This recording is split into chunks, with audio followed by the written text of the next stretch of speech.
சாரிங்க.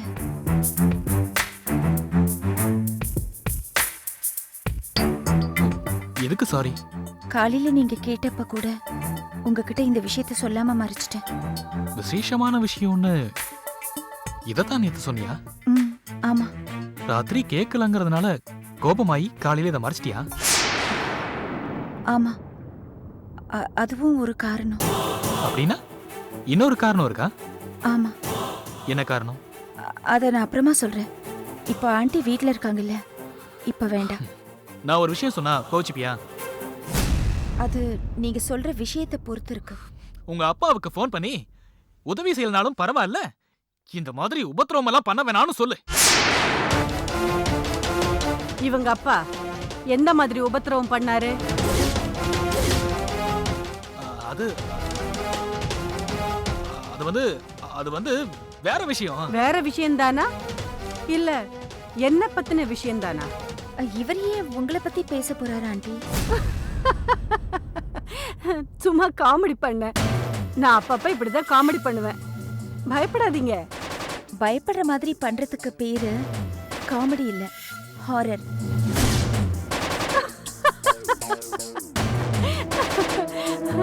பயங்கரமான ஆளுங்க உங்க பொண்டாட்டி. சரி சரி, இஸ்திரி பெட்டி எங்க இருக்கு பிரீத்தி? உள்ளதா இருக்கு ஆண்டி, வாங்க எடுத்து தரேன்.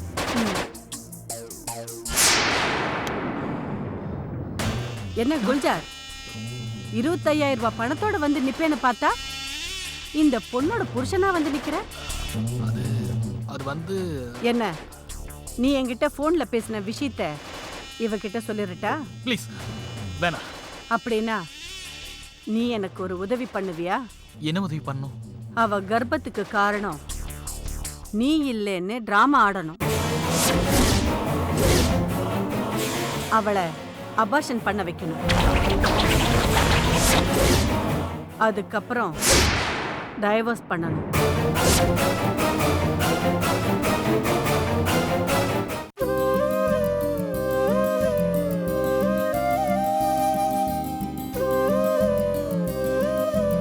Uncle coffee. தேங்க்யூ. அக்கா. ஜெயந்தி, பெரியப்பா போயிட்டாரா? போயிட்டாருக்கா. சரி, நீ போ.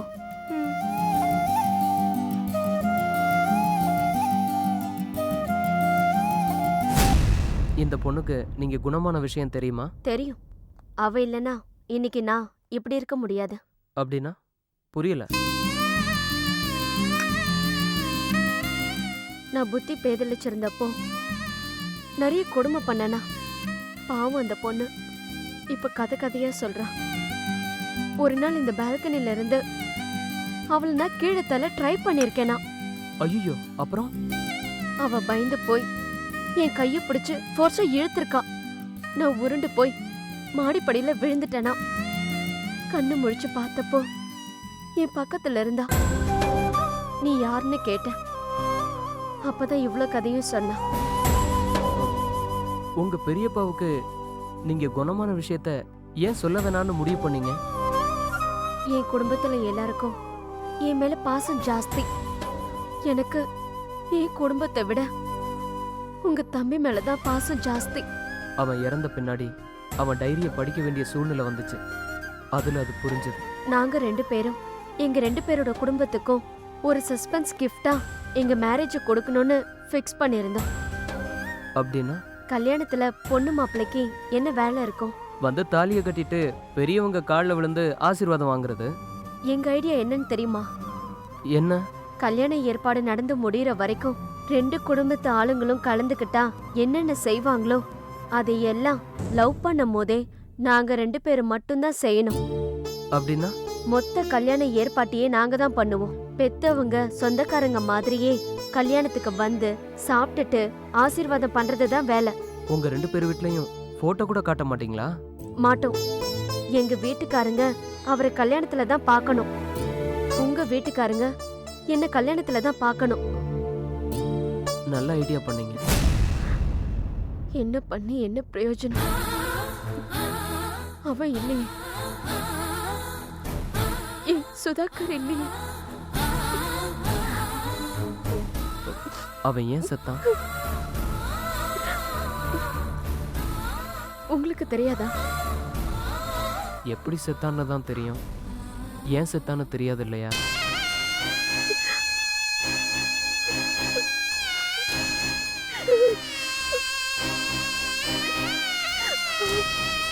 தெரிஞ்ச நீங்க சொல்லுங்களேன், அது என்ன ப்ராப்ளம்னாலும் நான் சால்வ் பண்றேன். என் பெரியப்பா கிட்ட நான் குணமான விஷயத்த ஏன் மறைச்சேன்னு கேட்டீங்கல்ல, இந்த காரணத்துக்காக தான் நான் மறைச்சிருக்கேன். எனக்கு நடந்த அநியாயம் என்னன்னு என் குடும்பம் என்ன கேள்வி கேட்கும். அத நான் சொன்னேன்னா எனக்கு அநியாயம் பண்ணவங்கள அவங்க வெளியே இழுப்பாங்க. இழுக்கணும் இல்லையா? இழுத்தா நான் யாருன்னு பரபரப்பா பேசப்படும். யார் பேசுவாங்க? வெளியில யாராவது ஒருத்தராவது பேசுவாங்க இல்லையா? பேசினா என்ன? அப்படி பேசினா நான் யாருன்னு சொல்லணும், சுதாவை பத்தி சொல்லணும். பவித்திரமான காதல் உணர்வோடு இருந்த அவன் கண்ணு முன்னாடியே அவன் உயிருக்கு உயிரா காதலிச்ச எனக்கு நடந்த அநியாயத்தை தாங்க முடியாம தான் அவன் செத்தான். அவன் செத்த பின்னாடி அவன் பேரு சொல்லி அவன் காதலியான எனக்கு இப்படி ஒரு அநியாயத்தை பண்ணிட்டானேன்னு இன்னொருத்தனை தண்டிக்கவோ நான் அனுதாபம் வாங்கிக்கவோ சுதா பேரை யூஸ் பண்ண எனக்கு இஷ்டம் இல்ல. அதனாலதான் எனக்கு நினைவு திரும்பி 15 நாள் ஆகியும் நான் இன்னும் பைத்தியமா நடிக்கிறேன். திடீர்னு பார்த்தா இன்னைக்கு நீங்க வந்து என் முன்னாடி நிக்கிறீங்க. நான் வந்தது பிளான் எல்லாம் இல்ல, எதேர்ச்சியா தான் வந்தேன். இங்க மெடிக்கல் ஷாப் வச்சிருக்கேன், அதான் வந்தேன். நீங்க வந்து பைக்கை நிறுத்தினப்பவே நான் உங்களை பார்த்தேன். உங்களை பார்த்ததும் நீங்க யாரையோ விசாரிச்சு தெரிஞ்சுக்கிட்டு என்ன பார்க்க பிளான் போட்டு வந்திருக்கீங்களோன்னு நினைச்சேன். அதனாலதான் நீங்களும் அந்த பொண்ணும் சேர்ந்து நாடகம் ஆடுனீங்களா? ஆமா, நீங்க பயந்து ஓடி போயிடுவீங்களோன்னு நினைச்சேன். நீங்க மயங்க விழுந்துட்டீங்க. அதுக்குள்ள பெரியப்பா வந்துட்டாரு. அதெல்லாம் போகட்டும், எப்படியோ என் தம்பி செத்துட்டான். இருக்கிற நீங்களாவது நிம்மதியா வாழணும். உங்களுக்கு நடந்த அநியாயம் என்னன்னு சொல்லுங்க, நான் காதும் காதும் வச்ச மாதிரி பழி தீர்த்தர்றேன். எதுக்குங்க இதெல்லாம்? சுதாவோட கூட பிறந்தவர் நீங்க. உங்களை மிஸ்யூஸ் பண்றது எனக்கு இஷ்டம் இல்ல. என்னுடைய வேண்டுகோள் ஒண்ணுதான், செய்வீங்களா? சொல்லுங்க. இதோட இந்த விஷயத்த மறந்துருங்க. நீங்க இனிமே என்ன பார்க்க வராதீங்க. என்ன பார்த்த விஷயத்தையே யாருக்கிட்டே சொல்லாதீங்க. அப்படின்னா உங்களுக்கு அநியாயம் பண்ணவங்கள அப்படியே விட்டுறலாம்னு சொல்றீங்களா? பைத்தியம் கொலை பண்ணா கேஸ் நிக்குமா? நிக்காது. என்கிட்ட நான் பைத்தியக்காரின்னு இந்தியா முழுக்க 38 டாக்டர்ஸ் கொடுத்த சர்டிபிகேட் இருக்கு.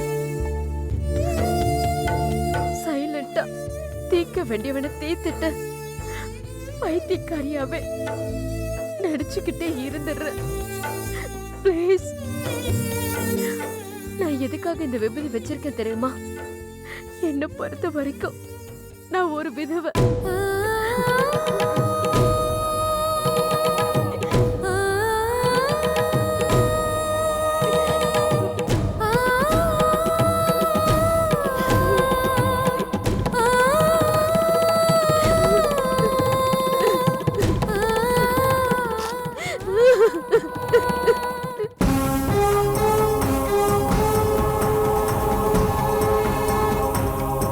நீ முழுகாம இருக்கிற விஷயம் அவருக்கு தெரியுமா? அவ கர்ப்பத்துக்கு காரணம் நீ இல்லைன்னு டிராமா ஆடணும். அவளை அபார்ஷன் பண்ண வைக்கணும். அதுக்கப்புறம் டைவர்ஸ் பண்ணணும். எப்படி இந்த விஷயத்தையெல்லாம் பிரீத்திக்கிட்ட சொல்ல போறேன்? ஒண்ணுமே புரியலையே.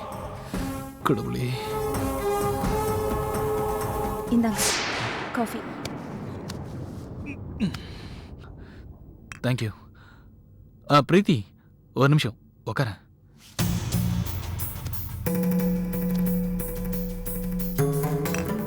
அந்த ஆண்டி ராத்திரி வருவாங்களா? வரேன்னு சொல்லிட்டு தான் போயிருக்காங்க. ஏன்?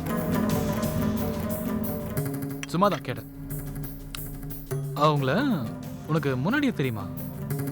என்ன அவங்களுக்கு சின்ன வயசுல இருந்தே தெரியுமா? எனக்கு தான் தெரியாது. ஏ அவங்க நல்லவங்கன்னு உனக்கு படுதா? ஏ உங்களுக்கு கெட்டவங்கன்னு படுதா? உங்களுக்கு இந்த மாதிரி கன்ஃபியூஷன்ஸ் வர்றதுனால தான் பிசினஸ்ல லாஸ் வருது. பிசினஸ்ல லாஸ் வர்றதுனால தான் டென்ஷன் அதிகமாகுது. என்ன பண்ண சொல்ற? பிசினஸ்னா லாபம் நஷ்டம் ரெண்டுமே வரும், சமாளிக்கணும். நம்மளால சமாளிக்க முடியக்கூடிய லாஸ்ல தான் பிசினஸ் பண்ணணும். கடன் வாங்கி எதுக்காக லாஸ் ஆகணும்? கடன் வாங்கினா இல்லையா பின்ன? உங்க அப்பா கிட்ட வாங்கினாலும் ஏன் அப்பா கிட்ட வாங்கினாலும் கடன் கடன் தானே. உங்க அப்பா கிட்ட நான் காசு வாங்கினா? சும்மா நடிக்காதீங்க. நீங்க எங்க அப்பா கிட்ட கடன் வாங்கின மேட்டர் எனக்கு தெரியும். அது வந்து காசை கடனா வாங்குறது லேவாதேவி பண்றது சகஜமான விஷயம். ஆனா நீங்க மாமனார் கிட்ட அத பண்ணலையே. என்ன சொல்ற பிரீத்தி? எனக்கு ஒரு 7 லட்சம் கடன் இருக்கு. அத நீங்க தீத்துட்டீங்கன்னா உங்க பொண்ண நான் மகாராணி மாதிரி வச்சுப்பேன்னு சொன்னது தப்பில்லையா? இல்ல பிரீத்தி. அப்படின்னா என்ன வச்சு குடும்பம் நடத்துறதுக்கு எங்க அப்பா கிட்ட நீங்க காசு வாங்கின மாதிரி அர்த்தம். ஏன் பிரீத்தி இப்படி எல்லாம் யோசிக்கிற? வேற எப்படிங்க யோசிக்க சொல்றீங்க? நான் ஹாஸ்டல்ல இருந்தப்போ வித் ஃபுட் பிஜில எவ்வளவு கொடுத்தேன் தெரியுமா?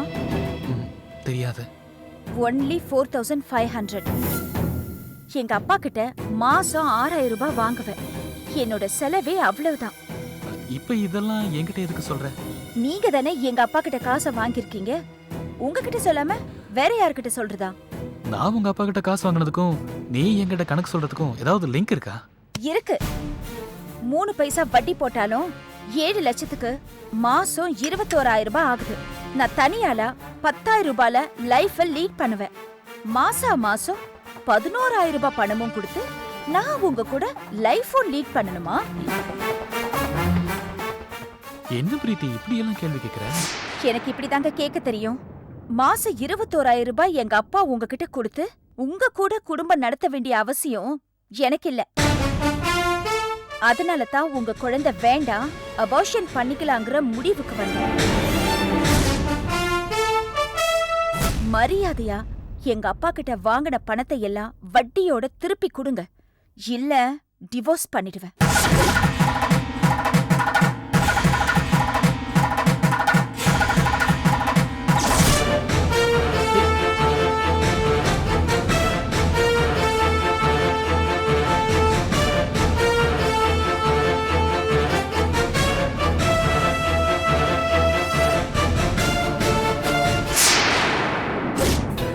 அவளை அபார்ஷன் பண்ண வைக்கணும். உங்க குழந்தை வேண்டாம், அபார்ஷன் பண்ணிக்கலாங்கிற முடிவுக்கு வந்தேன். டைவர்ஸ் பண்ண இல்ல டிவோர்ஸ் பண்ணிடுவேன்.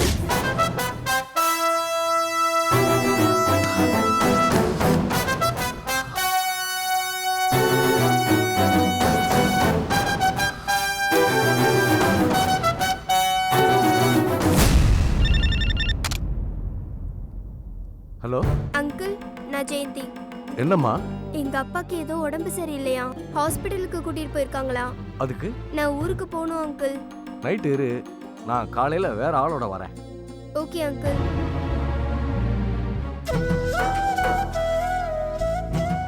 எனக்கு நல்லது பண்ண உனக்கு என்னால எந்த ஒரு கெட்டதும் வந்துடக்கூடாது. அதனால தான் உன்னை ஊருக்கு போன்னு சொன்னேன். கரெக்டா பேசுனேனாக்கா? பக்கா. நீங்க என்ன பண்ண போறீங்க? அடுத்து என்னை பார்த்துக்கிறதுக்கு யாரையாவது ஒரு ஆளை பெரியப்பா ஏற்பாடு பண்ணுவார் இல்லையா? ஆமாங்கா. அவங்களுக்கு டிமிக்கி கொடுத்துட்டு வீட்டை விட்டு நான் ஓடிடுவேன். அப்புறம் எல்லாரும் பைத்தியம் ஓடிடுச்சுன்னு தானே சொல்லுவாங்க. நான் யாரை பழி வாங்கணுமோ அவங்கள பழி வாங்கிட்டு நேரா உன்கிட்ட ஓடி வந்துடுறேன். உங்க வில்லேஜ்ல நான் பைத்தியம்னு தெரியாதுல்ல? தெரியாதுக்கா. அங்க நாம 2 பேரும் வேலை செஞ்சு நம்மள நாமளே பாத்துக்கலாம். என்ன சொல்ற? சூப்பர் பிளான்க்கா. ஒருவேளை போலீஸ் பிடிச்சிட்டாங்கன்னா? எனக்கு நீ யாருன்னே தெரியாது. நான் மென்டல் மாதிரி நடிச்சுக்கிட்டு மென்டல் ஆஸ்பத்திரியிலே இருப்பேன். உங்க அம்மாவை பத்தி யோசிச்சு பாத்தீங்களா?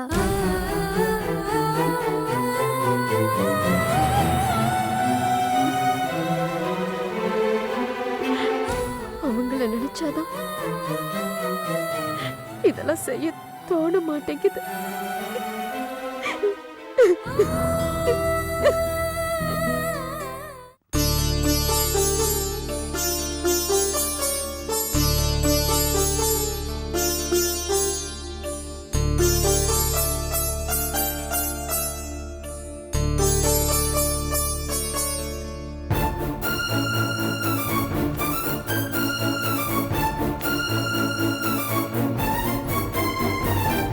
ஏய் பிரீத்தி, நீ என்ன பண்ணிட்டு இருக்கன்னு தெரிஞ்சுதான் பண்றியா? நான் என்ன பண்ணிட்டு இருக்கேன்னு அதை உணராத அளவுக்கு நான் உன பைத்தியக்காரி இல்ல. இப்ப என்ன பண்ற? பார்த்தா தெரியல? புறப்பட்டு போயிட்டு இருக்கேன். எங்க போற? என் வீட்டுக்கு போறேன். உங்க அப்பா கிட்ட நான் பணம் வாங்கிட்டேன், தப்புதான். இப்பவே அவர்கிட்ட மன்னிப்பு கட்டுறேன். போதுமா உனக்கு?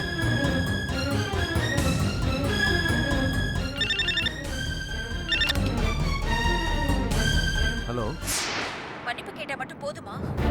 வேற என்ன பண்ணுங்கிற? உங்க அப்பா காலுக்கு மஞ்சள் தண்ணி ஊத்தி கழுவி பொட்டு வச்சு கும்பிடணுமா? ச்சீ, பேசாம போனா என்ன அர்த்தம்? உங்களை இந்த ஜென்மத்துல மாத்த முடியாதுன்னு அர்த்தம். என்ன பிரீத்தி இது? ஆறாமற பேச வேண்டிய விஷயத்த இப்படி அவசர அவசரமா தூக்கி எறிஞ்சிட்டு அப்பா வீட்டுக்கு போய் என்ன பண்ண போற? அபௌஷனா ஆறு அமர பண்ணிக்கிட்டா ஏன் உயிருக்கு தான் ஆபத்து. உங்களுக்கு என்ன போச்சு? கண்டிப்பா அபார்ஷன் பண்ணிக்க போறியா? நான் ஒருத்தி படுற பாடு பத்தாதுன்னு என் குழந்தையும் இங்க வந்து உங்க கூட கஷ்டப்படணுமா? அந்த குழந்தைய நல்லா வளர்க்கணும்னா எங்க அப்பா இன்னொரு 10 லட்சம் ரூபாய எங்க இருந்தாவது புரட்டி கொடுக்கணும். இதெல்லாம் தேவையா? அதை விட பெட்டர் நான் சொன்ன மாதிரி டிவோர்ஸ் வாங்கிட்டு போறது தானே. நான் என்ன சொல்ல வரேன்னு கொஞ்சம் புரிஞ்சுக்க பிரீத்தி. சொல்லுங்க. நீ அபார்ஷன் பண்ணிக்க கூடாது. குழந்தை பெத்துக்கணும்னா நான் என்ன பண்ண